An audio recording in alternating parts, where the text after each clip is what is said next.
আজকে থেকে আমাদের কলেজে প্রোগ্রাম শুরু। আজকে গান করতে আসবে কেশবদা। মা খেতে ডাকলো, তাই এখন খেতে বসে পড়েছি। খাওয়া দাওয়া করে এখন সাইকেল নিয়ে যাচ্ছি বাবার সাথে দেখা করতে। বাবা ফোন করে বললো সেলুনে আসতে। সেলুনের সামনে এসে দেখি বাবা এখন চুলদাড়ি কাটছে। বাবার সাথে দেখা করে চলে আসলাম পুকুর ধারে পুকুর পাহারা দিতে। কিছুক্ষণ পুকুর পাহারা দিয়ে এখন যাচ্ছি বন্ধুর দোকানে। আজকে ও প্রোগ্রামে যাবে নাকি তাই শুনতে। ওর দোকানের সামনে এসে ওকে জিজ্ঞাসা করলাম যাওয়ার জন্য। ও বললো যাবে না, আমার কাজ আছে, তাই আমি বাড়ি চলে আসলাম। বাড়িতে এসে স্নান করে পুজো দিয়ে এখন খেতে বসে পড়েছি। খাওয়া দাওয়া করে ঘরে চলে এসেছি। এখন একটু রেস্ট নিয়ে নিই, বিকালে প্রোগ্রাম দেখতে যেতে হবে। প্রোগ্রাম দেখতে যাওয়ার জন্য এখন আমি রেডি হয়ে নিয়েছি, বেরিয়ে পড়েছি যাওয়ার জন্য। তার আগে চলে আসলাম চায়ের দোকানে চা খেতে। চা খেয়ে ভেতরে এসে দেখি এখন কেশবদার ইন্ট্রো চলছে ডিসপ্লেতে।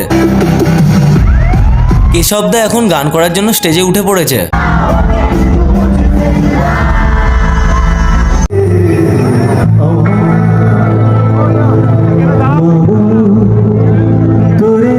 কেশবদা খুব সুন্দর সুন্দর গান করলো। গান শুনে এখন আমি বাড়ি চলে যাচ্ছি। টাটা।